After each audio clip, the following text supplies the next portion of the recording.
Hey you guys, so today I'm doing a video talking about my vegan and raw vegan journey and kind of transformation. So I've done videos about this on the past, and if you go through all my videos you'll see bits and pieces of stuff like this. I have my most popular video is my before and after raw vegan video, where I really show really close-up pictures of how bad my skin was and how good it is now after a diet change and lifestyle change. But I really wanted to do another video on this, so I'm just going to jump right in. We're going to rewind my life back to when I was in the womb.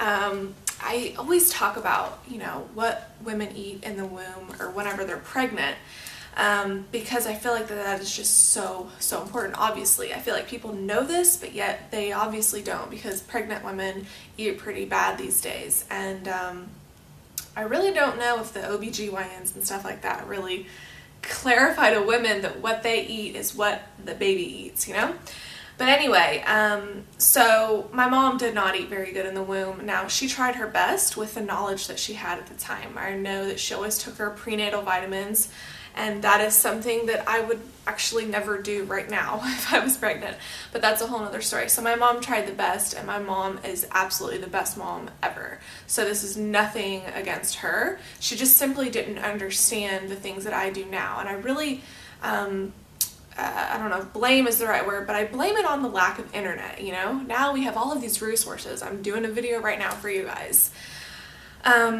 I have so many resources that my parents didn't have, so I don't blame them for anything. But anyway, to the point, my mom did not eat very good whenever I was in the womb, and whenever I was born, she did not breastfeed, and I think that breastfeeding is so essential.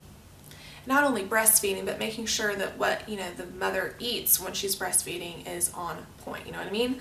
Lots of raw fruits and vegetables, in my opinion.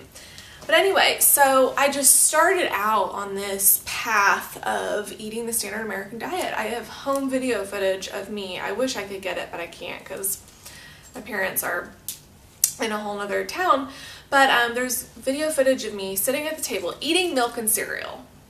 Because, again, my parents just didn't know any better, of me saying, I want taco mayo. Taco mayo is this place in my town. I don't know if you guys have it where you guys live, but it's just like fast food Mexican, So I was starting really young, eating pretty bad, and it just went that way my whole life.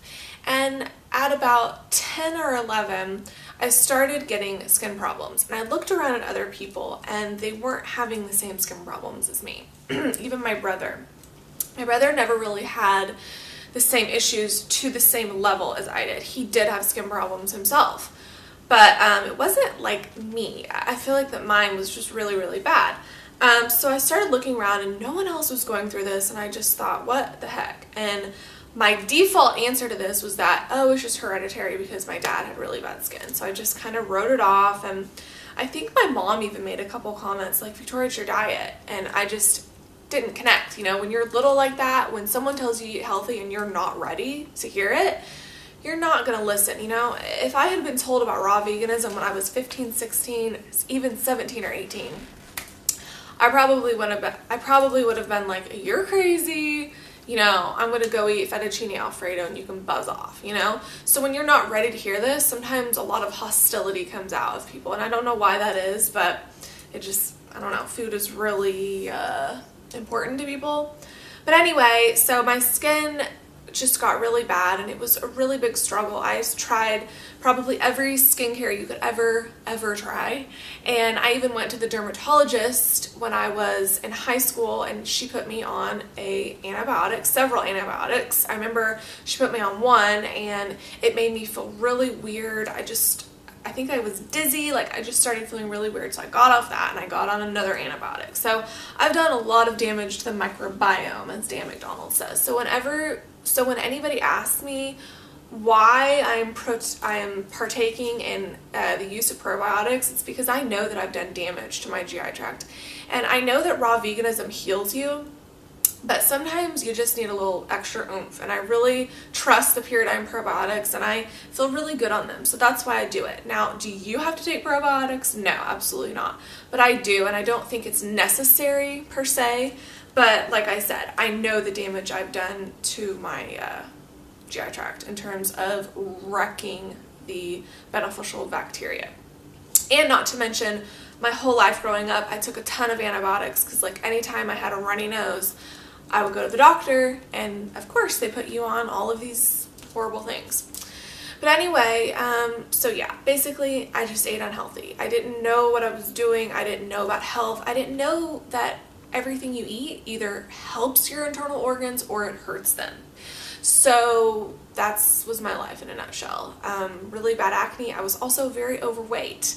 The body that you see now, although it's definitely not perfect, oh my god, it is like so different than what I used to look like. If I can find my overweight before and after pictures, I might put them in the video. It's something that's very, very embarrassing to me. But hey, I'm a realist, and I was very overweight, and since coming to this lifestyle, I just keep losing more and more weight, and it's really cool. But like I said, definitely don't have a perfect body. I don't know that I ever will, but I know that my body is comfortable where it's at, and where it was very unhealthy and overweight. So anyway, whenever I was about 18, I went to college, and I started wanting to lose weight. So I was still eating Rice Krispie treats and whatever was at the college cafeteria. I was eating horribly, but I think I just scaled back on my portions, and I was doing a ton of walking. I went to a campus that was extremely large, and I did a ton of walking. So I lost a little bit of weight like my freshman year, and it felt really good. And then like my sophomore year of college, I started thinking more about what I was eating, but I was still eating bad. Like I remember I was eating like yogurt, but I put like raspberries in it, so I thought somehow it was better. So fast forward to when I was 21, I stumbled upon the documentary Fat, Sick, and Nearly Dead. I've talked about this a ton, but it really is what introduced me to juicing. So I immediately got a juicer, and then like a month later, I stumbled upon Dan McDonald's videos, the Life Regenerator, here on YouTube. And he was eating a raw vegan hamburger, and it immediately clicked in my head, oh my lord, this is for me. I don't know what it was. I really think that it was God.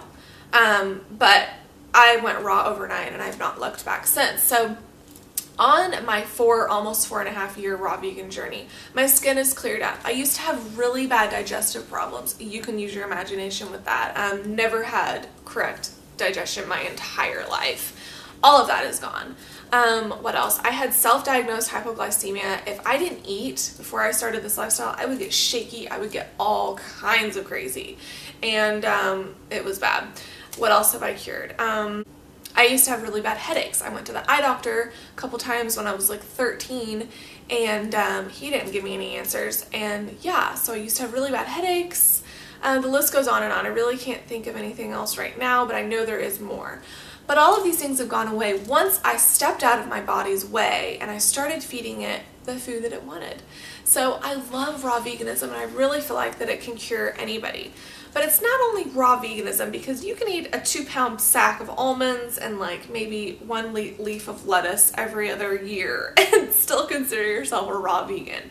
I'm talking about high organic fruit, lots of greens, but most importantly, detoxifying is so essential. And I also stumbled upon Dr. Robert Morse, who's a naturopathic doctor out of Florida, and oh my god, he's amazing.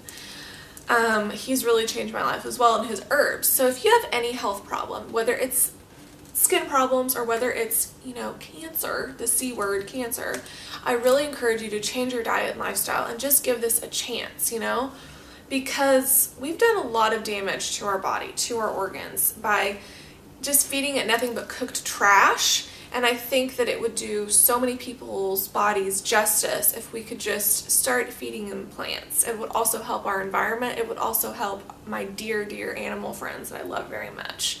On this journey, I've also realized how much I love animals. I love them so much. I never had pets growing up, so I don't necessarily want pets, but I just walk by a dog or a cat, or I see a cow or a bird, and my heart melts. I really particularly love ducks. Anytime I drive by somewhere that has ducks, I just love them so much. And I don't really think that I loved animals as much as I do now. Now that I correlate you know how much people eat them and how much torture goes into that. So that's my journey. I hope that I got on everything, but basically I was overweight, I had really bad skin, and I was sick of it. So I found raw living foods, and the rest is history. Thank you guys for watching. Head to my website, victoriarawvegan.com, for a lot of cool stuff, and I will see you later. Bye.